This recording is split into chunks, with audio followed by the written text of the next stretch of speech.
अगर ये वीडियो आपको पसंद आए तो लाइक करें और शेयर करना मत भूलिए। सब्सक्राइब करें लक्ष्य टीवी चैनल को और बेल आइकॉन पर क्लिक करना मत भूलिए लेटेस्ट वीडियो सबसे पहले पाने के लिए। ચારે બાજુ સરસ મજાની કારો અને મધ્યમાં એક નાની એવી દેખાવમાં ભલે થોડી ખરાબ હતી. બધા બાળકો એની હાસી ઉડાવે છે. પેલો બાળક નિરાશ થઈ ગયો. એની માએ ફરી પાછો વાહો થાબડ્યો. અરે નર્વસ કેમ થયો તું? માં, આ બધા બાળકોની કાર જો ને આપણી કાર. બેટા, એક વાત યાદ રાખજે, કાર જોવામાં ગમે તેટલી સારી હોય કે કદાચ ખરાબ, જોવાથી કાર ખરાબ હોય તો માની ન લેવું કે કદાચ આપણી કાર ખરાબ છે. ના, તારી સ્પર્ધા કારની રેસ સાથે છે, એના દેખાવ સાથે નહીં. તારી સ્પર્ધા રેસની સાથે છે, દેખાવમાં નથી. ચિંતા ન કરીશ. બાળકને ફરી પાછો મનથી મક્કમ બનાવ્યો.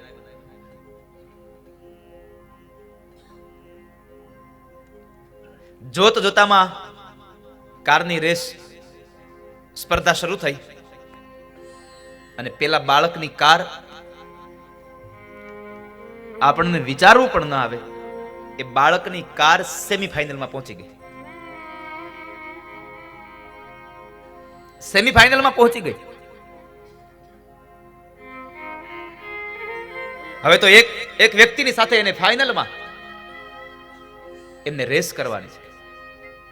અને બરાબર હવે રેસની તૈયારી થઈ અને એ સમયે પેલા રેફરીને પેલો 8 વર્ષનો બાળક એમ કહે છે, સાહેબ 1 મિનિટ માટે મને એક સમય આપો ને. પણ બાળક, શું કામ છે તારે? તો કહે છે, મારે ભગવાનને પ્રાર્થના કરવી છે. મારે ભગવાનને પ્રાર્થના કરવી છે. બાળક ભગવાનની પ્રાર્થના કરીને આવ્યો. 90 સેકન્ડની પ્રાર્થના કરીને ફરી પાછો બાળક આવ્યો કહે છે, સાહેબ હવે જવા દો.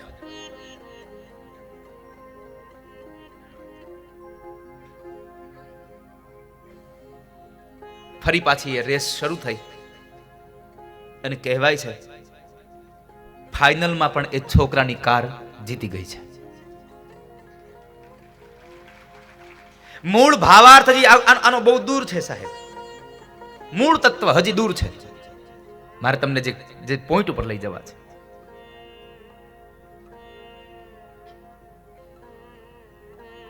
કારમાં એ બાળક જીતી ગયો રેસમાં.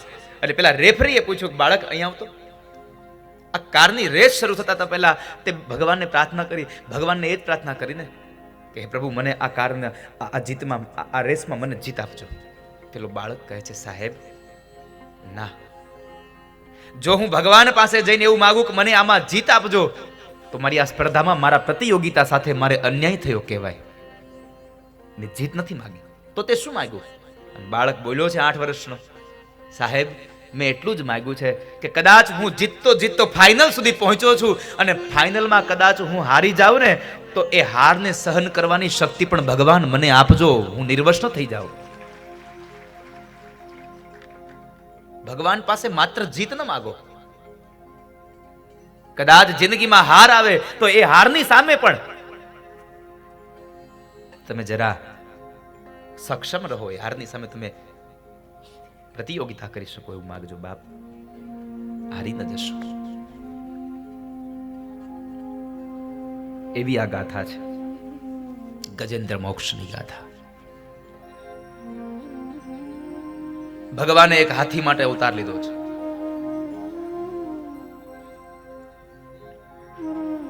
ગયો એ સાગરમાં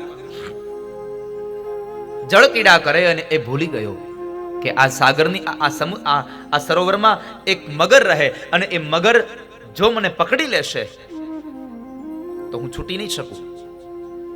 અને આ દુનિયામાં બધી જગ્યાએથી છૂટી શકાય પણ કાળના હાથમાંથી ન છૂટી શકાય. કાળ પાસેથી ન છૂટી શકાય. કારણ કે આ દુનિયાનું, આ ધરતીનું એક મહાન પાત્ર મહાભારતમાં દાદા ભીષ્મ, એની જેવું તો કોઈ પાસે નતું ને. કોઈ માણસને મારવા તૈયાર થાય છતાં મારી ન શકે. કુરુક્ષેત્રના મેદાનમાં દાદા ભીષ્મ ઉભા છે, સામે અર્જુન ઉભા છે. મારવા ઈચ્છો, સ્વયં કૃષ્ણ પણ ન મારી શકે. કારણ એમની પાસે વરદાન હતું ઈચ્છા મૃત્યુનું. હું ઈચ્છું તો મરું, છતાં એને પણ મરવું પડ્યું છે. જેના હાથમાં મૃત્યુ છે એને મરવું પડ્યું છે. તો આપણે તો શું વિષાદ છે, આપણે તો બહુ દૂર રહ્યા. હાથી ભૂલી ગયો મરવાનું, મૃત્યુનું, કાળનું.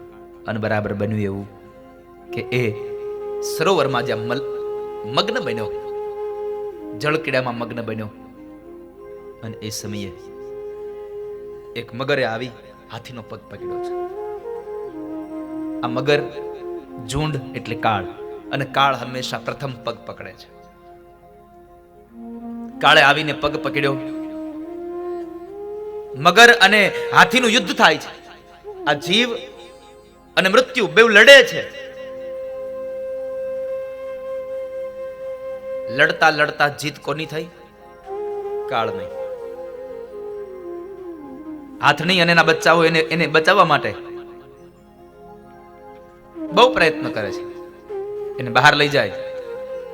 છતાં પણ બહાર લઈ જવાના પ્રયત્નો કરે, પણ જેમ જેમ હાથી બહાર નીકળવાના પ્રયત્નો કરે તેમ તેમ પેલો ઝુંડ એને મધ્યમાં ખેંચતો જાય છે, મધ્યમાં ખેંચતો જાય છે. પછી હાથનીએ પોતાના બાળકોને કહ્યું, બાળકો હવે આને છોડી દો, ભગવાન ભરોસે. કારણ હવે જો આને બચાવવા રહેશું ને તો આપણે પણ કદાચ અંદર જતા રહેશું. છોડી દો. આ દુનિયામાં આપણું આવું જ થાય છે. બીમાર પડીએ, દવાખાને લઈ જાય, અને પછી ડોક્ટરો એમ કહે કે હવે આમાં કાંઈ થાય એવું નથી, એટલે આપણે ઘરે લઈ આવીએ. સગા સંબંધીઓ જ્યારે ઘરે ખબર અંતર પૂછવા આવે કે કેમ છે, તો કહે કે ડોક્ટરોએ ના પાડી, હવે તો ભગવાન ભરોસે, ભગવાન જે કરે તે થાય. આપણે આવું કરીને છોડી દેતા હોઈએ, ભગવાન ભરોસે. હાથની અને એના બચ્ચાઓએ હાથીને છોડી દીધો છે. જ્યારે આપણને આપણા સંતાનો, આપણા પત્ની, આપણા બાળકો, આપણે બધા છોડી દે ને ભગવાન ભરોસે, શરીર હાલતું બંધ થઈ જાય, એક પછી એક અંગ ડૂબવા માંડે, અને ત્યારે આપણે ભગવાનને કહેતા હોય, હે ભગવાન હવે મને લઈ જાઓ, હવે મને લઈ જાઓ, પ્રભુ મને બચાવો.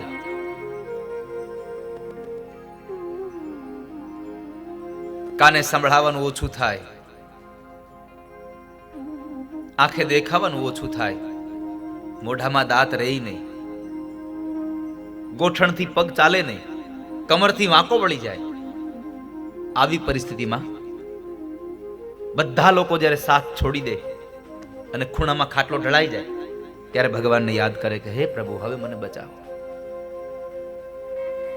હવે મને બચાવી લ્યો. ઈશ્વર પણ બહુ દયાળુ છે. પરમાત્મા બહુ દયાળુ છે.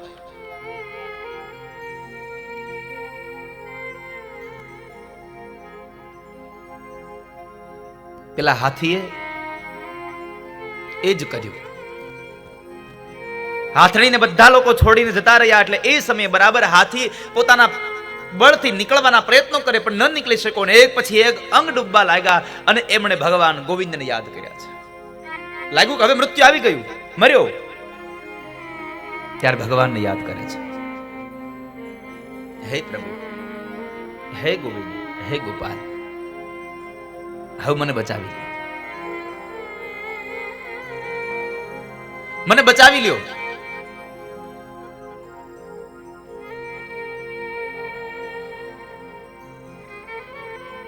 આપણા એક પછી એક અંગો જ્યારે કામ કરતા બંધ થાય ને ત્યારે જ આપણે ભગવાનને યાદ કરીએ.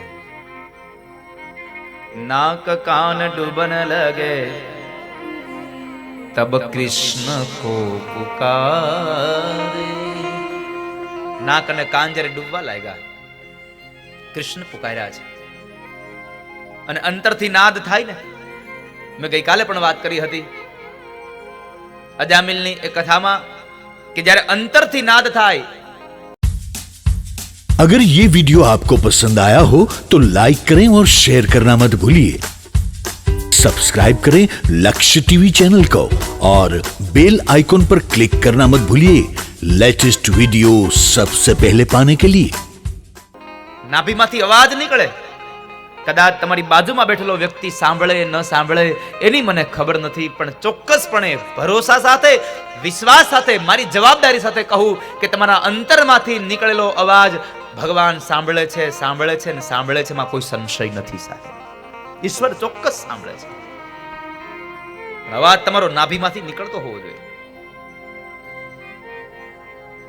દ્વારિકા મેં શબ્દ ગયો અને શોર ભયો ભારે, દ્વારિકા મેં શબ્દ ગયો શોર ભયો ભારે, શંખ ચક્ર ગદા પદ્મ ગરુડ લઈ સીધા,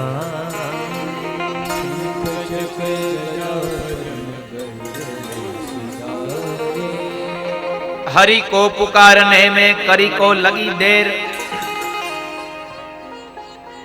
આ જીવાત્માને ભગવાનને બોલાવવામાં મોડું થાય છે, પણ બોલાવ્યા પછી ભગવાનને આવવામાં મોડું ન થાય. ગજેન્દ્રે ભગવાનને યાદ કર્યા, હે ગોવિંદ, હે ગોપાલ, હવે મને બચાવી લ્યો, તમારા વગર મારો ઉદ્ધાર નથી. हरि को पुकारने में करी को लगी देर, करी को उवारने में हरि को न लगी देर. ભગવાનને બોલાવવા માટે મોડું થાય, પણ ભગવાન પછી આવવા મોડું ન કરે.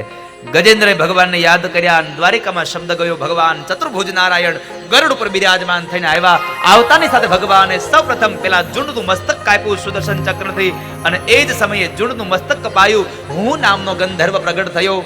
કારણ દેવલ ઋષિના શાપને લઈ અને એ ઝુંડ બન્યો હતો. દેવલ ઋષિના શાપને લઈ ઝુંડ બન્યો. વળી પાછું ભગવાને પોતાનો વરદ હાથ ગજેન્દ્રને સ્પર્શ કરાવ્યો. ગજેન્દ્ર પોતાનું રૂપ છોડી, હાથીનું રૂપ છોડી અને ઇન્દ્રદ્યુમ્ન નામનો રાજા પ્રગટ થયો. કારણ એને અગત્ય મુનિનો શાપ હતો, એટલા માટે એ હાથી બન્યો હતો.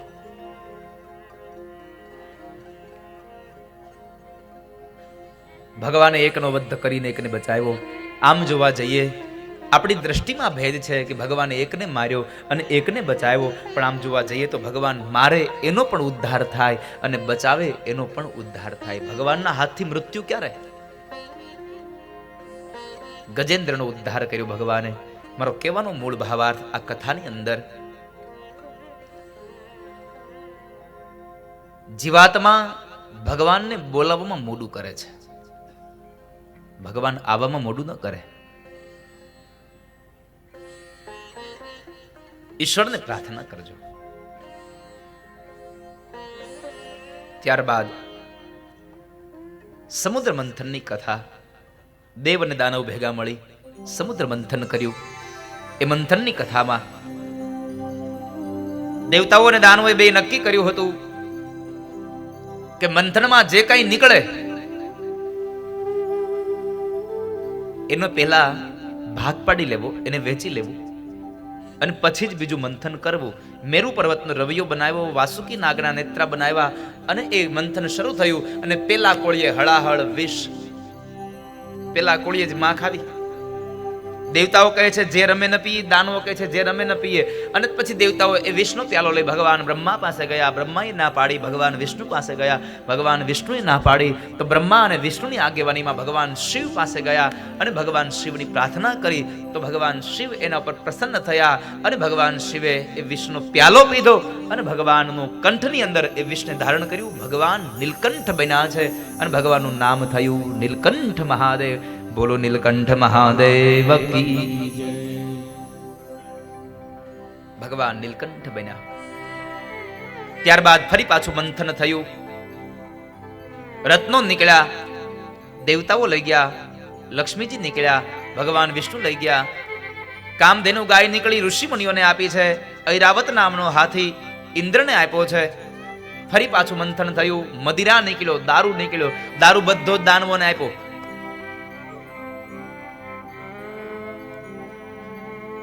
સતયુગ, ત્રેતા અને દ્વાપરમાં દાનવો હતા, તો એવું ન કહેશો કળિયુગમાં નથી. કળિયુગમાં તો વધી ગયા છે, કારણ કે દારૂ પીવે એ દાનવ. અને અત્યારે તમે જુઓ, કારણ કે પ્રસંગ આવ્યો નથી અને એને મહેફિલું જામી નથી કરી.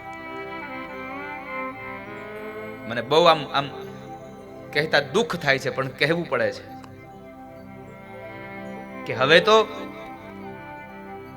જેમ જેમ પૈસો વધવા લાગ્યો ને, તેમ તેમ માણસ વ્યસન મીંડો કરવા, વધારે વધારે વ્યસન મીંડો કરવા. પ્રસંગ આવે એટલે મહેમાન આવે કે ન આવે એની પહેલા તો એના સ્વાગત માટે બધું આવી ગયું હોય ફાર્મમાં. હું હંમેશા કહેતો રહ્યો છું કે આ ફાર્મ વધ્યા ને એમાં માણા બેફામ થઈ ગયો. આપણા ગવઢિયાઓ ફામે પાર્ટી નહોતા કરતા એવું નહોતું. આપણા ગવઢિયા ફામે પાર્ટી કરતા હતા, પણ એમાં બાજરાનો રોટલો ને ડુંગળીનો એક એની પાર્ટી કરી જ છે. આપણે આ ગવઢિયાએ જે જે કઈ વાડીએ ખાધું છે એની સામે આપણને બધું ઘણું મળ્યું છે. આપણને ઘણું પ્રાપ્ત થયું છે. એ સમયે દારૂ નીકળ્યો, બધો દારૂ દાનવોને આપ્યો.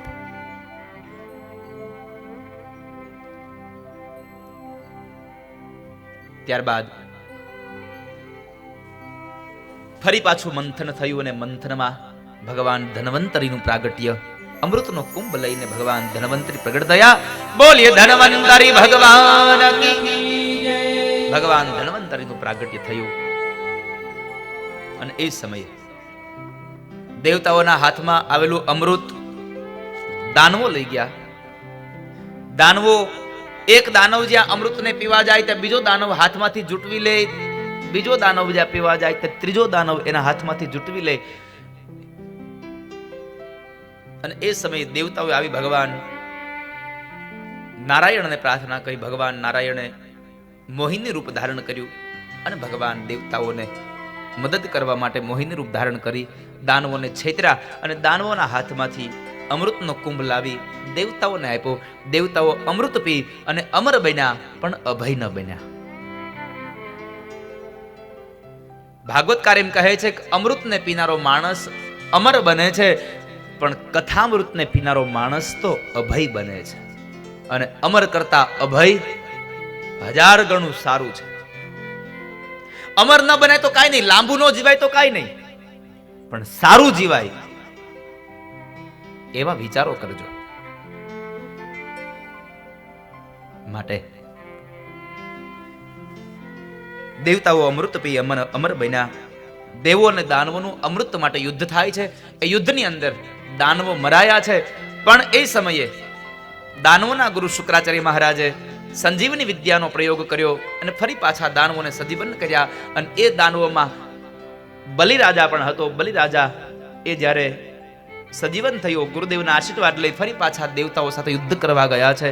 દેવતાઓની સાથે યુદ્ધ કર્યું. એ યુદ્ધમાં આજે દેવતાઓ હાર્યા. સ્વર્ગનું રાજ્ય બલિરાજાએ પોતાની પાસે લઈ લીધું. સ્વર્ગનું રાજ્ય બલિરાજા પાસે આવ્યું. દેવતાઓ દર ભટકે છે.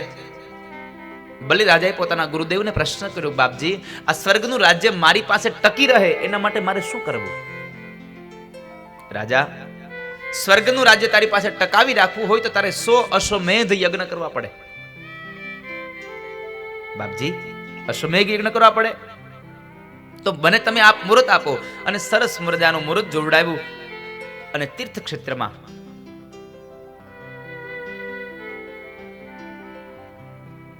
ભૃગુ કચ્છમાં, અત્યારે હાલનું વર્તમાન સમયનું ભરૂચની અંદર નર્મદાના કિનારે શુક્રાચાર્ય મહારાજના કહેવા અનુસાર બલિરાજાએ યજ્ઞ શરૂ કર્યા.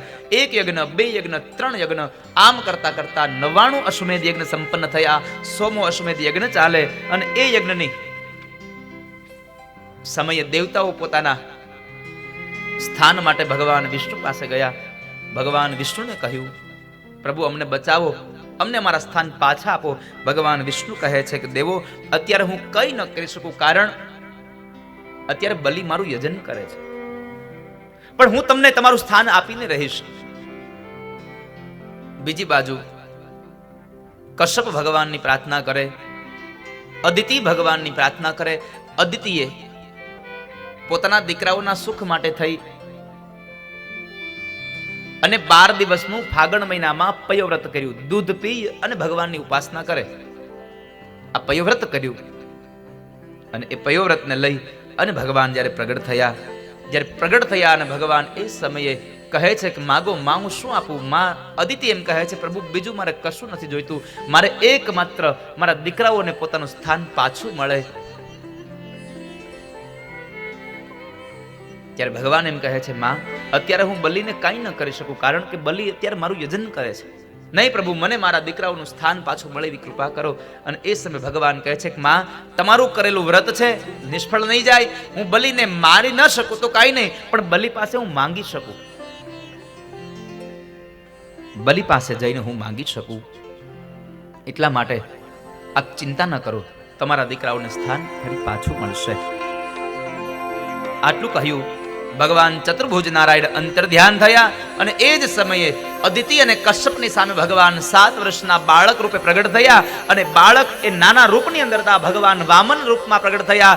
બોલીએ વામન ભગવાન કી. ભગવાન વામન પ્રાગટ્ય થયું.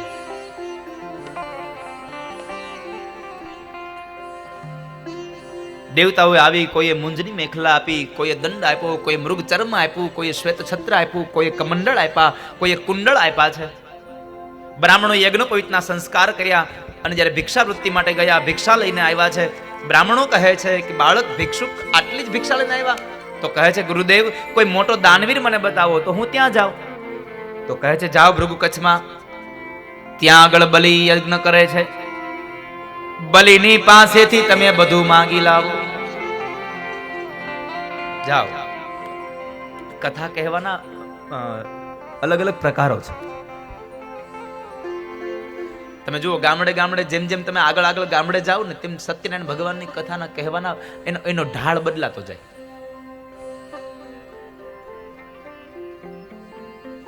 અમુક ગામડે જાય તો સત્યનારાયણ ભગવાને આમ કર્યું, ભગવાને આમ કર્યું, આમ સીધી લીટીમાં જતું હોય. અમુક ગામડે જઈએ તો ત્યાં આમ, કારણ કે 12 ગાવે બોલી બદલે અને તરુવર બદલે શાખા. 12 ગાવથી બોલી બદલી જાય. તો અમુક જગ્યાએ કથા થતી હોય, તમારા હાથમાં રહેલું ફૂલ ભગવાનના ચરણારવિંદમાં સમર્પિત કરી દો. ચરણારવિંદ એટલે ભગવાનના ટોટિયા.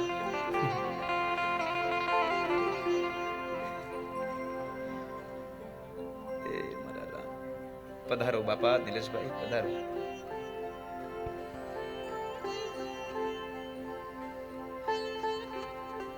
પાણીની એક ચમચી ભરીને ભગવાનના મુખારવિંદમાં પધરાવો. મુખારવિંદ એટલે ભગવાનનું ડોચું. આ બધું ઓલી બાજુ. આપણે કાઠિયાવાડમાં આમ આવીએ અમારા બાજુ, એટલે ત્યાં સત્યનારાયણ ભગવાનની કથા થાય. સાધુ વાણીઓ કહેવાને લાગ્યો કે હે મહારાજ, તમે અત્યારે આ શું કરી રહ્યા છો? અમારે રાજન દાદા કથા કરવા જાય તો એ કહે, કલાવતી ને લીલાવતી બે ભગવાનની પૂજા કરવા લાગ્યા. એટલે આમ કથા કહેવાની પદ્ધતિ હોય. એટલે પેલા બ્રાહ્મણોએ કહ્યું, હવે આને સત્યનારાયણ ભગવાનની કથાઓનું બુકિંગ આવશે, પણ મહેરબાની કરીને માફ કરજો, એ સત્યનારાયણની કથા કરવા માટે નવરો નથી થતો. એ આમાંથી ઊંચો આવે તો કથા કરે.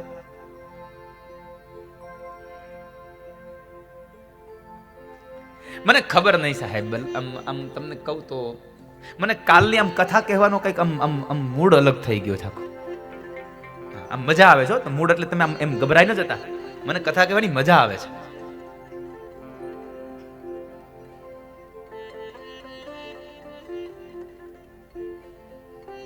જાઓ તમે બલિરાજા પાસે જઈને માગી લાવો, ભલે ગુરુદેવ જેવી આપની આજ્ઞા. અને ભગવાન વિષ્ણુ ત્યાંથી વામન બનીને નીકળ્યા, અને ત્યાંથી નીકળ્યા અને નીકળતાની સાથે બધા કહેવાને લાગ્યા, વિષ્ણુ વામન થઈ ચાલ્યા રે, વિષ્ણુ વામન થઈ ચાલ્યા રે, વિષ્ણુ વામન થઈ ચાલ્યા રે, વિષ્ણુ વામન થઈ ચાલ્યા રે, મટાડવા બીજો ઇન્દ્ર મારા વાલા, તાળવા બીજો ઇન્દ્ર મારા વાલા, મટાડવા બીજો ઇન્દ્ર મારા વાલા. તાળવા સબ લોગ ગાઈએ, ઇન્દ્ર મારા વાલા, વિષ્ણુ વામન થઈ આવ્યા રે, વિષ્ણુ વામન થઈ આવ્યા રે, હે મારો વાલો વામન બની આવ્યા રે, મારો વાલો વામન બની આવ્યા રે.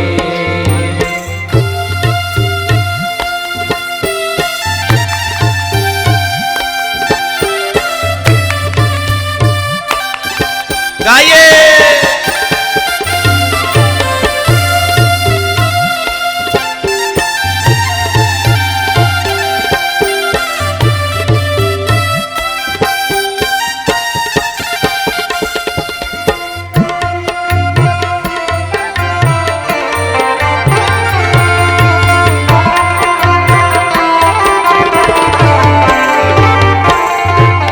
શ્વેત છત્ર શિર પર ધર્યું રે, શ્વેત છત્ર શિર પર ધર્યું રે, એ શ્વેત છત્ર શિર પર ધર્યું રે, શ્વેત છત્ર શિર પર ધર્યું રે, કર્મા કમંડલ સાર મારા વાલા, કમંડળ સાર મારા વાલા, કર્મા કમંડલ સાર મારા વાલા,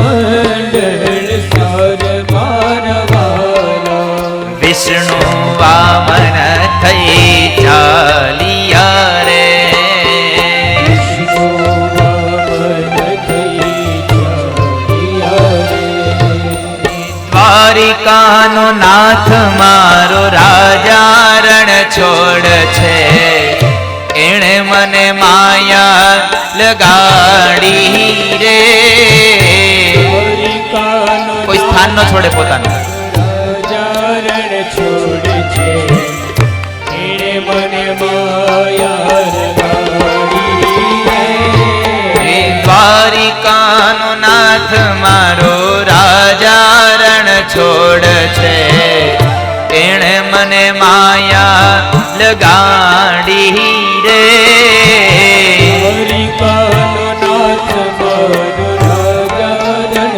છોડે છે, એણે મને માયા લગાડી રે, તમે મને માયા લગાડી મારા વાલા, મને માયા લગાડી મારા વાલા. મને ખબર છે કે તમારા બધાયના મનમાં એમ થાય છે કે થોડીક વાર નાચી લઈ, પણ ના, તમે તમારા મનના ઈ મોરલાને પકડી રાખજો. એને પકડી રાખજો, ઊભો ન થઈ જાય.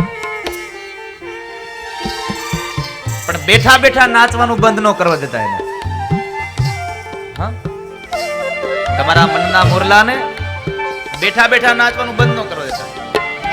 કારણ આજે સ્વયં જેની પાસે આપણે રોજના માટે માગવા જઈએ છીએ એ પરબ્રહ્મ પરમાત્મા સ્વયં કૃષ્ણ નારાયણ આજ વામનના અવતારમાં આ કથાના માધ્યમથી મારીને તમારી પાસે માગવા આવ્યો. વિચાર કરો, રોજના માટે જેની પાસે માગીએ એ 3 ભુવનનો અધિપતિ આજ આપણી પાસે માગવા આવે તો આનાથી વિશેષ આપણું ભાગ્ય હોય પણ કયું સાહેબ? આપણે કેટલા બળભાગી થયા છે કે સ્વયં કૃષ્ણ આપણી પાસે માગવા આવ્યો. એટલા માટે આપ કોઈ આપનું સ્થાન ન છોડશો. તાળીઓની હારે ભગવાનના ભાવથી ગાઈએ. તમે મને માયા લગાડી મારા વાલા, મને માયા લગાડી મારા વાલા, એણે મને માયા લગાડી રે, એણે મને માયા લગાડી રે, શ્યામે મને માયા લગાડી રે, શ્યામે મને માયા લગાડી. ગાયોનો ગોવાળ મારો રાજા રણ છોડ છે, એણે મને માયા લગાડી રે. ગાયોનો ગોવાળ મારો ગાઈએ. એણે મને માયા લગાડી રે, એ માખણનો ચોર મારો રાજા રણ છોડ છે, એણે મને માયા લગાડી રે.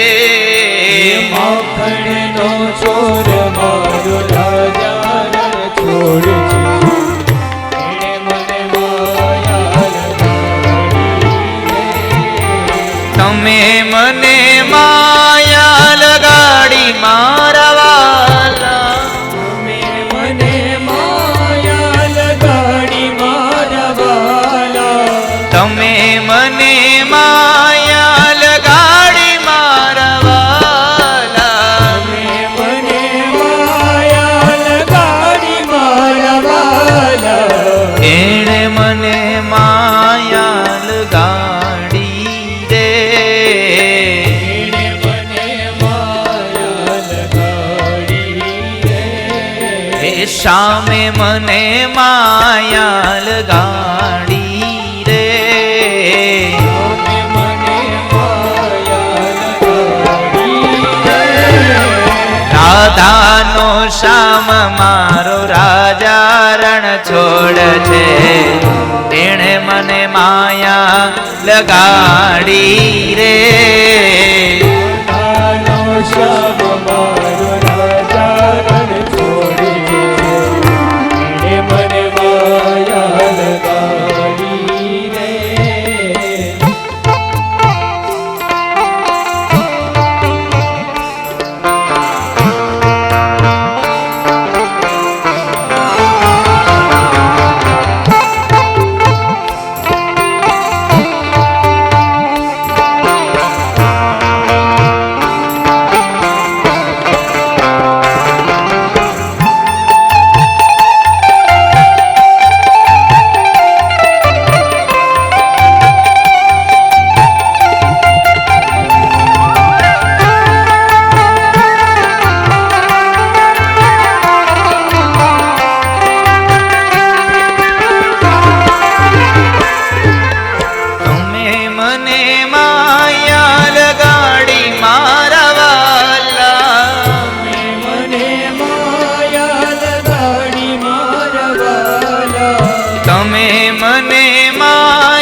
માયા લગાડી રે. રામે મને માયા લગાડી રે. સુદામાનો મિત્ર મારો રાજા રણ છોડ છે, એણે મને માયા લગાડી રે. સુદામાનો મિત્ર મારો ધનિકાનો નાથ છે, એણે મને માયા લગાડી રે. સુદામાનો મિત્ર મારો રાજા રણ છોડ છે, એણે મને માયા લગાડી રે.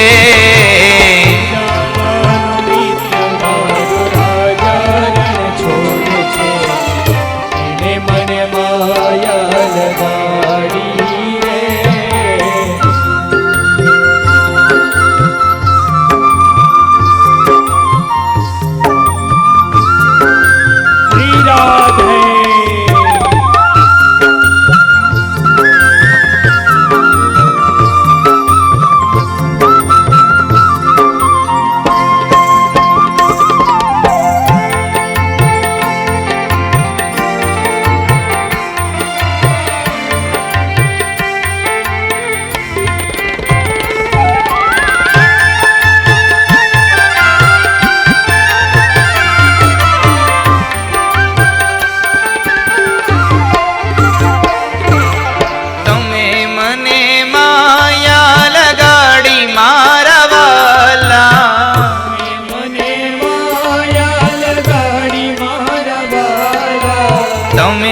માયા લગાડી રે.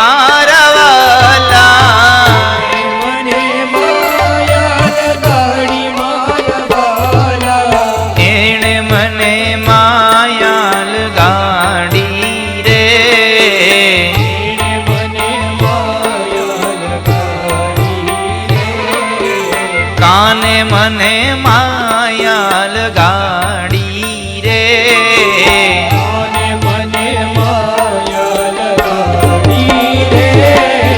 મીરાનો માધવ ગિરધર ગોપાલ છે, એણે મને માયા લગાડી રે. મીરાનો માધવ ગિરધર ગોપાલ છે, એણે મને માયા લગાડી રે. આવનારા સમયમાં સવારે દીપકભાઈએ જેમ જાહેરાત કરી હતી કે આવનારા સમયમાં એક સ્કૂલ બનાવવા જઈ રહ્યો છું. એ સ્કૂલના નિર્માણ માટે થોડુંક દાન આવ્યું છે, આપણે એમને પણ અહીંયા તાળીઓથી વધાવતા જઈએ. 5100 રૂપિયા કાંતિલાલ નાનજીભાઈ રાઠોડ રોહિના, 5001 રૂપિયા પંકજભાઈ મધુસૂદનભાઈ ત્રિવેદી બરોડા, 11000 રૂપિયા નિરંજનભાઈ મહેતા મુંબઈ, 11000 રૂપિયા શીલાબેન એન મહેતા મુંબઈ, 5151 રૂપિયા કિશોરભાઈ રામકુભાઈ વાળા જૂની જીકાદરી, 31000 રૂપિયા non conventional energy research trust Ahmedabad, 11111 રૂપિયા ચંદ્રકાંતભાઈ શિવાભાઈ પટેલ ગામ પીજ નડિયાદ, 5100 રૂપિયા દિનેશભાઈ છગનભાઈ પટેલ. આ તમામને તાળીઓના નાદથી વધાવી લઈએ. ભાવ છે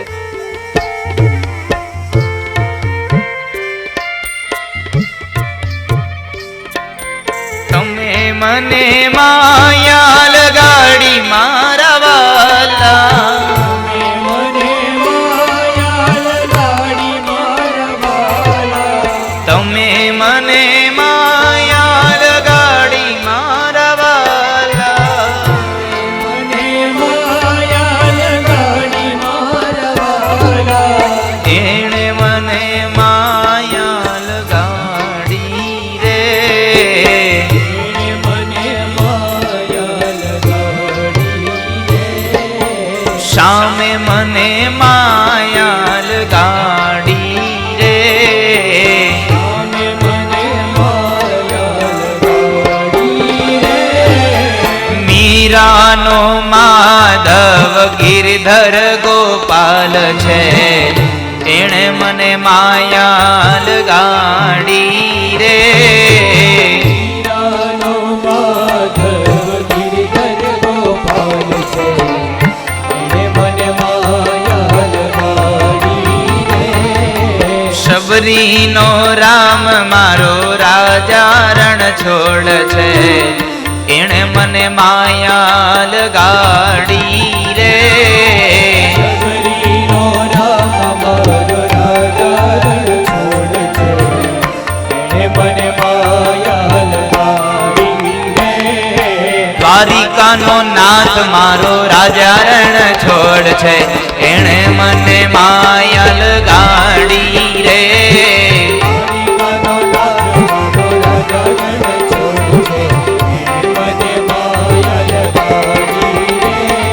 ગાયોનો ગોવાળ મારો રાજા રણ છોડ છે, એણે મને માયા લગાડી રે.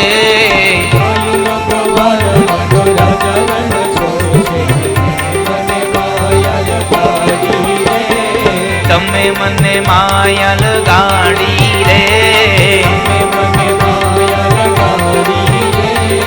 એણે મને માયા લગાડી રે.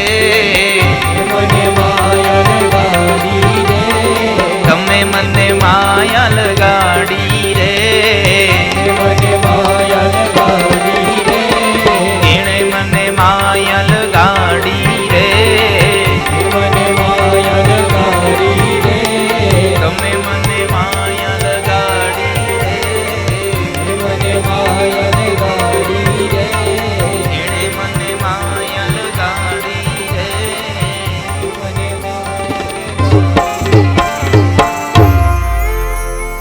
મટાડવા બીજો ઇન્દ્ર મારા વાલા.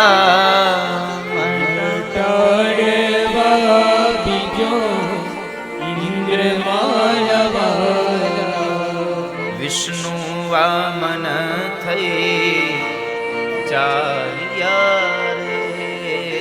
વિષ્ણુ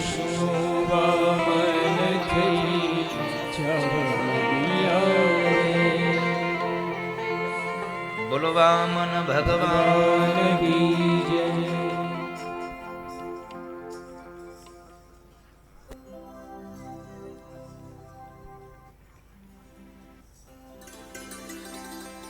ભગવાન વામન બનીને બલિરાજા પાસે આવ્યા છે. ત્યાં આગળ આવી બલિરાજાએ ભગવાનનું સ્વાગત કર્યું. ભગવાનને કહે છે કે માગો પ્રભુ, હું શું આપું તમને? આપને દક્ષિણામાં શું આપું? કહો તો સોનામોર આપું, કહો તો ગાયો આપું, લગ્ન કરવા હોય તો કન્યા ગોતી આપું, શું આપું? ભગવાનને ના પાડે છે, છતાં પણ બલિરાજા બહુ આગ્રહ કરે એટલે ભગવાન એમ કહે છે કે કામ કર બલિ, તારે મને આપવું હોય તો 3 ડગલા જમીન આપ. 3 ડગલા જમીન દે મને. બલિરાજા કહે છે કે અરે મહારાજ, તમે ઉંમરમાં નાના છો એટલે તમને માંગતા નથી આવડતું, તમે કંઈક બીજું માંગો. માગ્યું 3 ડગલા જમીન માગી. ભગવાન મનમાં કહે છે કે 3 ડગલા જમીન આપી તો જો, પછી તારી પાસે વધે છે શું એ મને કહેજે. પેલા 3 ડગલા જમીન આપી તો જો. પણ ભગવાન કહે છે કે ના બલિરાજા, મારે બીજું કશું ન જોઈએ. તારે મને આપવું જ હોય તો 3 ડગલા જમીન મને આપ. આ 3 ડગલાનો આધ્યાત્મિક અર્થ છે 6 પ્રકારની ભક્તિ આપણામાં હોય તો સાથે સાથે છેલ્લી 3 પ્રકારની ભક્તિ પણ આપણામાં આવવી જોઈએ. છેલ્લી 3 ભક્તિ, એમાં સૌથી છેલ્લી 9મી ભક્તિ એટલે આત્મનિવેદનમ, પોતાનું સર્વસ્વ ભગવાનને અર્પણ કરવાની ભાવના, એની આ કથા છે. ભગવાન કહે છે આપવું હોય તો 3 ડગલા જમીન આપ.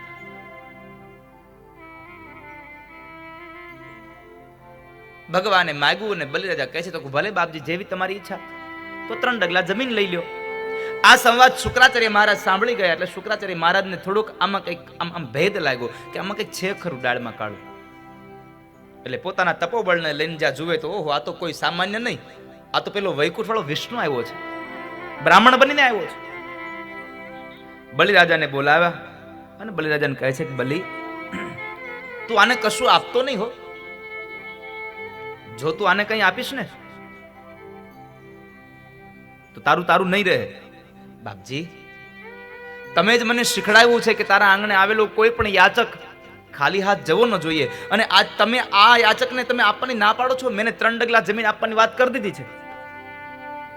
હવે હું ના ન પાડી શકું. અરે પણ સાંભળ તો ખરા, આ બીજું કોઈ નથી, આ સ્વયં પેલો વૈકુંઠ વાળો છે, તને છેતરવા આવ્યો છે, બધું લઈ જશે. બલિરાજા કહે છે, બાપજી મને એક વાતનો જવાબ આપો. અત્યાર સુધી મારા આંગણે આવેલો કોઈ પણ યાચક કદાચ સામાન્ય હશે, પણ આ ત્રણેય લોકનો અધિપતિ જો મારા ઘરે યાચક બનીને આવ્યો હોય તો આવો ભિખારી હવે જિંદગીમાં મને મળે પણ ક્યાં બીજો? આવો ભિક્ષુક મને ક્યાં મળે? ભગવાન સ્વયં ભિખારી બનીને આવ્યા છે. બાપજી મેં 3 ડગલા જમીનની વાત કરી છે એ નક્કી છે. અને આમ પણ આ દુનિયાનો નિયમ છે કે દાન આપવાની વાત કરી અને તમે દાન આપો નહીં તો નરકના અધિકારી બનો. દાન આપવું તો જ જાહેર કરવું, નહીં તો મૂંગા રહેવું. શુક્રાચાર્ય મહારાજે કીધું પણ બલિરાજા ન માન્યા. ફરી પાછા આવીને કહે છે કે બાપજી ભૂદેવ તમે 3 ડગલા જમીન લઈ લ્યો. ભગવાન કહે છે એમ ન લેવાય, સંકલ્પ કરવો પડે. શુક્રાચાર્ય મહારાજને સંકલ્પ કરાવવાનું કહ્યું. શુક્રાચાર્ય મહારાજે સંકલ્પ ન કરાવ્યો. ભગવાનને કહે છે પ્રભુ તમે સંકલ્પ કરાવો. ભગવાન જ્યાં કમંડળ લઈને પાણી દેવા જાય ત્યાં શુક્રાચાર્ય મહારાજ એ પાણીની ઝાડીના નાળચામાં બેસી ગયા. પાણી આવે નહીં, હજી પણ બચાવી લઉં કે આને. પણ ભગવાને દર્ભની એક સળી લઈ અને નાળચામાં ભરાવી શુક્રાચાર્ય મહારાજની એક આંખ ફોડી નાખી. શુક્રાચાર્ય મહારાજ બહાર આવ્યા. ફરી વાર ભગવાનને જળ આપ્યું અને જળ આપી 3 ડગલા જમીનનો સંકલ્પ કરાવ્યો. અને જ્યાં 3 ડગલા જમીનનો સંકલ્પ કરાવ્યો અને જળ નીચે મૂકે ન મૂકે ત્યાર પેલા ભગવાન વામનમાંથી એકદમ વિરાટ થયા. ભગવાનનું મસ્તક આકાશને આંબ્યું. બોલીએ વિરાટ નારાયણ ભગવાન કી જય. ભગવાન વિરાટ બન્યા. અને એ સમયે એક ડગલામાં આકાશ લોકને માપી લીધું, બીજા ડગલામાં આ ધરતી લોકને માપ્યું અને ત્રીજું ચરણ બાકી છે. ભગવાન કહે છે કે બલિ તારો 3 ડગલાનો સંકલ્પ છે અને હજી મારા 2 જ ડગલા થયા છે, હું ત્રીજું ડગલું ક્યાં મૂકું? બલિરાજા તો ભગવાનના ચરણારવિંદમાં 2 હાથ જોડીને બેઠા છે. શું કહું પ્રભુ, આપે તમે બધું મારું લઈ લીધું. ના બલિ, તારો 3 ડગલાનો સંકલ્પ છે અને ત્રીજું ચરણ બાકી છે, મને જગ્યા બતાવ. અને જો તું તારો સંકલ્પ સંપૂર્ણ નહીં કરે તો નરકનો અધિકારી બનીશ. બાપજી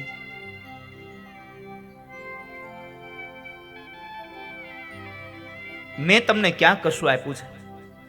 તમારું હતું ને તમે લઈ લીધું. ત્વદયમ વસ્તુ ગોવિંદ તુભ્યમેવ સમર્પયેત.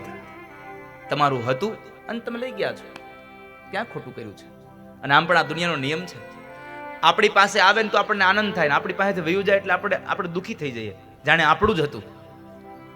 આપણને દુઃખી કરવાનો જો કોઈ મેળ, કોઈ મુખ્ય જો કોઈ કારણ હોય તો આ દુનિયાની કોઈ પણ વસ્તુને આપણી સમજી લેવી એ મોટામાં મોટું દુઃખનું કારણ છે. બધું આપણા માટે ન હોઈ શકે સાહેબ. અને આપણને જે કંઈ મળ્યું છે એ જેટલા સમય માટે પણ મળ્યું છે એનો ઉપયોગ કરો, એનો સદુપયોગ કરી, એનો આનંદ લ્યો. નથી મળ્યું તો એને જતું કરી દો. જે કાંઈ ભગવાને આપ્યું છે માત્ર આપણને ભાડે આપ્યું છે, અને ભાડાનું મકાન તો ગમે તે ખાલી કરાય. એવું જરૂરી ન હોય કે આપણે ભાડાના મકાનમાં રહી છે એટલે એ આપણું થઈ ગયું. ના, પણ આપણે આપણું સમજી બેઠા છીએ એટલા માટે દુઃખી થઈએ છીએ. આપણું ન સમજશો. ત્વદયમ વસ્તુ ગોવિંદ તુભ્યમેવ સમર્પયેત. હે ગોવિંદ, તારું હતું અને તને આપ્યું, એમાં શું ખોટું કર્યું છે? તે જ મને આપ્યું હતું ને મેં તને પાછું આપી દીધું. તારો આભાર છે કે તે મને આટલા સમય માટે આનો સદુપયોગ કરવા માટે આપ્યું. આવો ભાવ રાખશો તો જિંદગીમાં દુઃખી નહીં થાવ. તેરા તુજકો અર્પણ ક્યા લાગે મેરા. આ તો તારું હતું, એમાં મારું ક્યાં છે કઈ? અને ભગવાને કહ્યું કે ત્રીજું ચરણ ક્યાં રાખું? અને એ સમય બલિરાજાએ કહ્યું પ્રભુ તમે મારું બધું ભલે લઈ લીધું, પણ હજી હું મારો પોતાનો અડગ ઊભો છું, હું કોઈનો થયો નથી. એટલે કામ કરો, તમારું ત્રીજું ચરણ મારા મસ્તક ઉપર પધરાવો અને 3 ડગલા જમીનના સંકલ્પમાંથી મને મુક્ત બનાવો. અને એ સમયે ત્રીજું ચરણ ભગવાને બલિરાજાના મસ્તકમાં પધરાવ્યું, પાતાળમાં ઉતાર્યો. પાતાળનું રાજ્ય ભગવાને બલિને આપ્યું. અને એ સમયે બલિરાજાને ભગવાન કહે છે માગ બલિ શું આપું? બલિરાજા કહે છે, પ્રભુ તમે આપવા માંગતા હોય તો એટલું જ માગું છું કે તમે જે પાતાળનું રાજ્ય મને આપ્યું એ પાતાળના રાજ્યના તમે જ મારા દ્વારપાળ બનો ને તમે મારી રક્ષા કરો.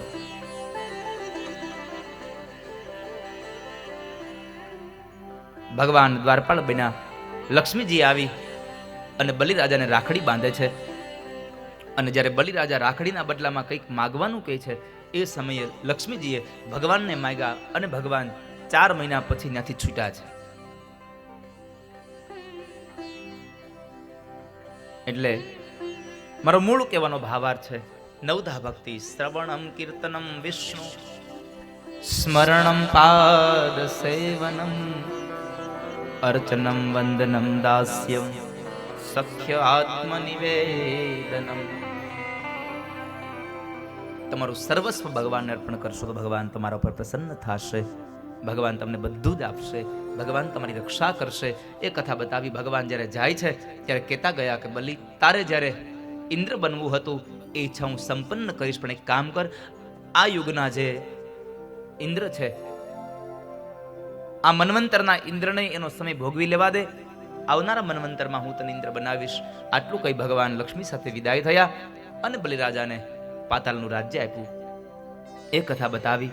અષ્ટમ સ્કંદ વિરામ થયો અને નવમ સ્કંદમાં રામચરિતમાનસની કથામાં એ રામચરિતમાનસની કથામાં પ્રવેશ કરાવે. નવમ સ્કંદમાં એમની પૂર્વે મનુ મહારાજના દીકરા નભાગ અને નભાગને ત્યાં અમરીશ દેવ, અમરીશે ભગવાનનું યજન કર્યું અને એ અમરીશ ભગવાનના પૂજનને લઈ, એકાદશીના વ્રતને લઈ, ગઈકાલે જેને જે લોકોએ વ્રત કર્યું એની વાત છે,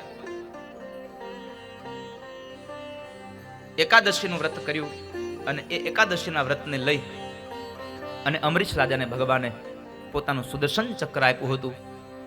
એ કથા બતાવી અને ત્યારબાદ આગળ જતા સગર ચરિત્રની કથા. 60,000 સગર પુત્રો કપિલ મુનિના ક્રોધાગ્નિને લઈ અને ભસ્મ થયા અને એમને ઉદ્ધાર કરવા માટે અંશુમાને માં ભગીરથી ગંગાનું અવતરણ કરવા માટે એની ઉપાસના કરી. ગંગા અવતરણ ન થયું. ભગીરથનો દીકરો દિલીપે પણ માં ગંગાનું આરાધન કર્યું. ગંગા અવતરણ ન થયું અને દિલીપનો દીકરો ભગીરથ, એ ભગીરથે માં ગંગાનું અવતરણ કરાવ્યું. ગંગાની ઉપાસના કરી, ગંગા પ્રગટ થયા અને એનું જળ, એની ધારા આ ધરતી પર વહી 60,000 સગર પુત્રો ઉપર એનું જળ વહ્યું અને એ 60,000 સગર પુત્રોને માં ગંગાએ મુક્તિ આપી છે. કહેવાય છે કે કણ કડકો હાડકો, અને જો ગંગા તટમાં જાય એના કુળમાં કોઈ દી ભૂત સર્જે નહીં ભાગીરથી. ગંગાજીમાં નાવા જાવ,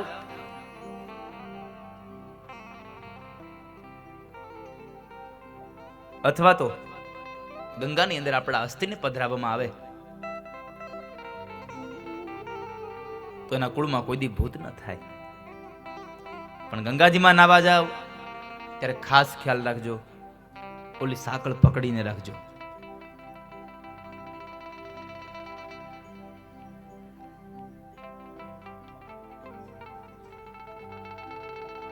પ્રહર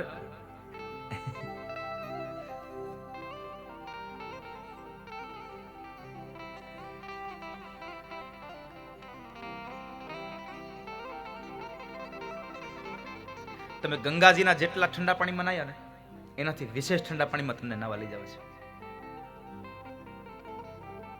9મા મહિના કૈલાસ માનસરોવર કથા કરવાની છે.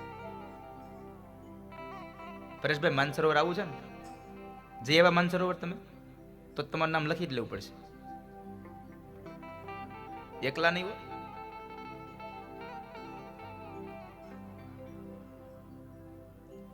માનસરોવર તો કૈલાસની યાત્રા.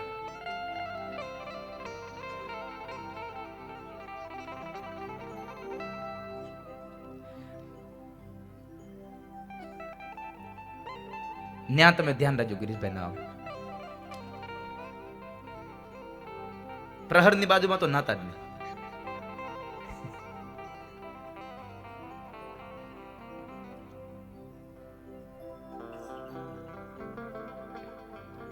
આ વખતે આપણે હમણાં જઈએ ને હરિદ્વાર ભાદરવામાં, તઈ તો એની બાજુ નાતા જ નહીં. તું હેરાન કરી દેજો ગિરીશભાઈને.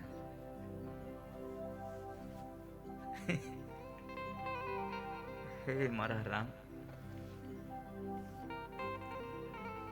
કણકડકો હાડકો ને જો ગંગા તટમાં જાય, એના કુળમાં કોઈ દી ભૂત સર્જે નહીં ભાગીરથી. કણકડકો હાડકો ને જો ગંગા તટ જાય, એના કુળમાં કોઈ દી ભૂત ન સર્જે ભાગીરથી.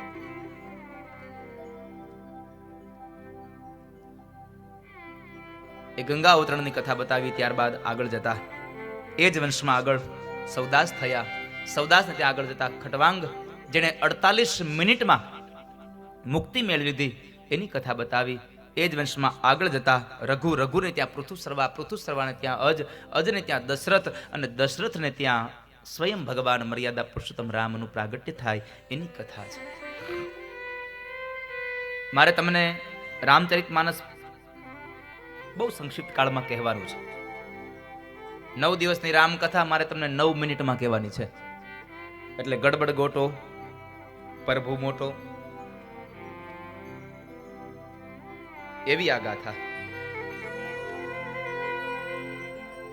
તો આવો રામચરિતમાનસમાં તમને થોડી વાર લઈ જાઉં અને પછી ફરી પાછા હું તમને એને મથુરા અને ગોકુળની યાત્રા કરાવું ને તમને બધાને નંદ મહોત્સવમાં લઈ જાઉં.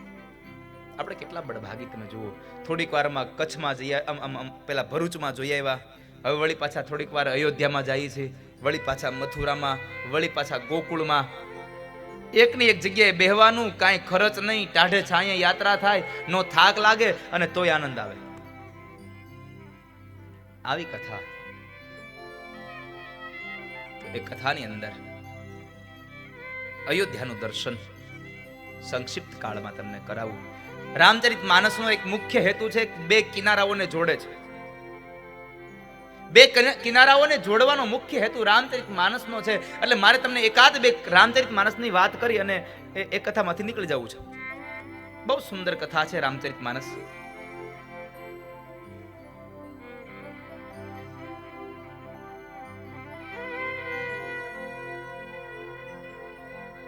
તો એવી આ ગાથા. અને એ અયોધ્યાનું દર્શન કરાવે. થોડીક વાર માટે ગોસ્વામી તુલસીદાસજી મહારાજને લઈ આવે. अगर ये वीडियो आपको पसंद आया हो तो लाइक करें और शेयर करना मत भूलिए.